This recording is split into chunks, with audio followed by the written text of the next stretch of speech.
Get out of my car! He swerved to the side of the road and opened the door, gesturing for her to leave. The door. The surgery cost 5 million naira, but Aduke didn't have it. She had spent everything on clothes, parties and drinks, and she was desperate. That was when she met Joe. One of her friends gave her Joe's contact when she complained about her need for money. At first, Aduke thought he wanted her services. She immediately drew her short dress to be shorter and smiled lustily at him. But as he got close, she knew it was serious business. After they exchanged pleasantries, he went straight to the point. My wife and I can't have children, he said. We've tried everything, doctors, prayers, everything. Aduke paused, confused. And how is that my business? She asked, furious and disappointed. 20 million naira, Joe said. I will give you 20 million naira in exchange for your daughter. Aduke was both confused, happy and puzzled. What do you mean? She asked. Joe drew closer and whispered, it's everywhere that Bebe will either die sooner or later, as long as she's in your custody. Let's help each other. I relieve you of the burden of your daughter and also help you with your financial needs. And you give my wife and I a child. Well, I need to think about it, she said, though she already had an answer.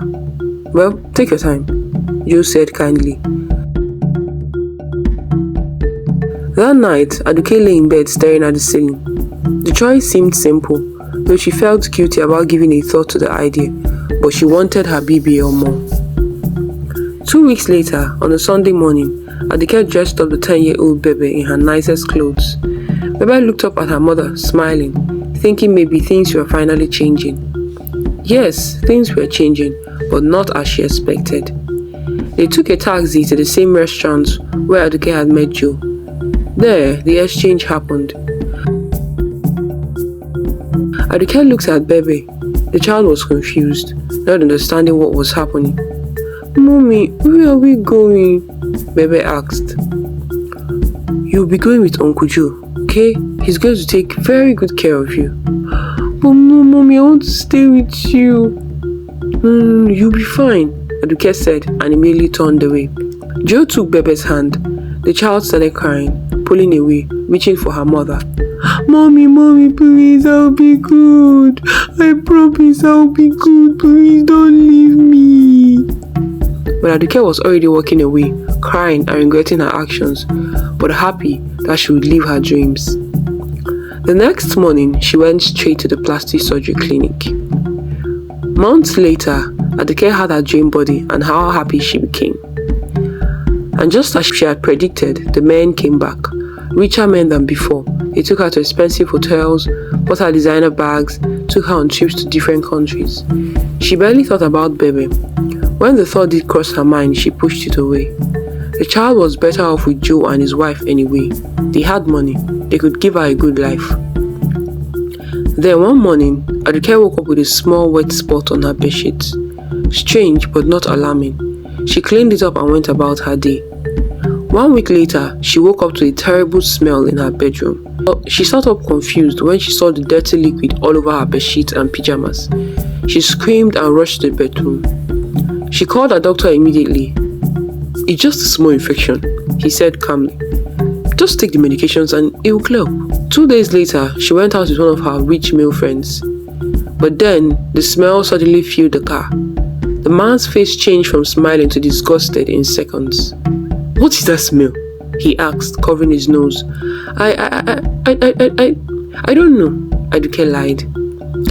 He looked down and saw the liquid seeping through her dress, staining his leather car seat. What nonsense! Will you get out of my car right now? He shouted. What do you mean get out of your car? Aduke stammered. Get out! He immediately pulled over on the side of the road and practically pushed her out. She stood there on the roadside as the dirty liquid dripped down her legs. Some young men nearby started laughing and pointing. Ashawo, you know they shame. Aduke had never felt so humiliated in her life. It took her almost an hour to find a taxi that would take her home. By the time she got home, her whole body was in pain. The leak was so bad she had to wear adult diapers. She was overwhelmed but had no one to call. The next morning, weak and desperate, Aduke went to the hospital. She had just parked her car when she saw Joe, the man who had bought her daughter. He was walking hand in hand with a beautiful young girl. It took Aduke a moment to recognize that it was Bebe, but she looked so fat, healthy and glowing. "Aduke?" Joe said cheerfully when he saw her. "What a surprise! Well, meet the priceless gift you gave to us 2 years ago. We're here to see my wife. She just gave birth to a baby boy." Aduke's legs felt weak. "Wow, congratulations, sir." And then she opened her arms, wanting to hug her daughter. But Bebe, now called Joel, suddenly walked past. Aduke stood there frozen. Everything, her whole life, all her mistakes came crashing down on her at once. Inside the doctor's office, the news got worse. "We need to operate again immediately. If we don't remove them now, you could lose your legs, or worse." "What do you mean?" Aduke's voice was barely a whisper. "But you said everything was fine." "Yes, everything was fine. The first medication didn't work, and so the infection spread faster than we expected. I am very sorry, but we need to do the emergency surgery immediately." "Doctor, this baby hasn't even made me enough money. And now I have to go for another surgery. Ha!" The doctor looked at her with pity and disgust and quietly walked out. She sat alone in the office and broke down crying. The second surgery took everything Aduke had left. She had to sell almost all her expensive and luxurious possessions. By the time the bill was paid, all she had left was an almost empty apartment and her salon. The surgery saved her legs, but it left her scarred and in constant pain.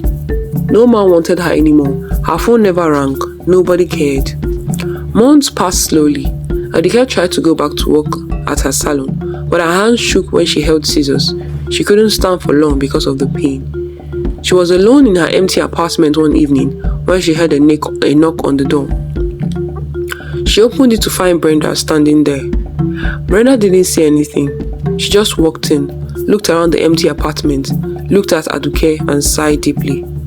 "After we quarreled that day, I left Lagos a month later," Brenda began. "I was tired of everything. But fortunately, with the help of an old classmate, I learned makeup artistry properly. And now, I run my own makeup business. I train other girls and make good money, and I'm happy." Aduke felt tears running down her face. "Well, good for you." "Stop that," Brenda said sharply. "I didn't come here to make you feel worse. I came here to tell you that if someone like me could change, someone like you can too." "Brenda, don't tell me that. I sold my daughter for money to get a BBL. How does someone come back from that?" "Well, by getting up tomorrow morning and going to that salon of yours. By actually working for once in your life. By building something real instead of chasing shortcuts." Well, I don't know if I still can," Aduke said sadly. "Then let me help you," Brenda said. "That's why I came." The next morning, Brenda showed up at Aduke's salon with cleaning supplies, new equipment, and a plan. "Why are you doing this for me?" Aduke asked. Brenda only smiled and said nothing.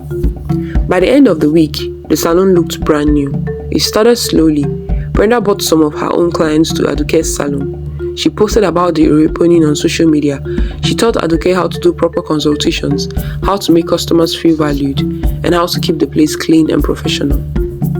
Within 6 months, the salon was making enough money for Aduke to eat properly again and take care of her needs. And for the first time in her life, Aduke felt proud of something she had built with her own hands, not with her body. 3 years later, Aduke got a phone call from an unknown number. "This is Joe. I bought your daughter 3 years ago." Aduke's heart stopped. "Is she okay? Please tell me she's okay." No, she's fine. But she certainly wants to see you." "What? She wants to see me?" Aduke broke into tears. "I'll send you my address," Joe continued. "Come this Saturday, let's see if we can make this work." And with that meeting, Aduke reunited with her daughter. But they only visited each other as Joel decided to stay with her adopted parents.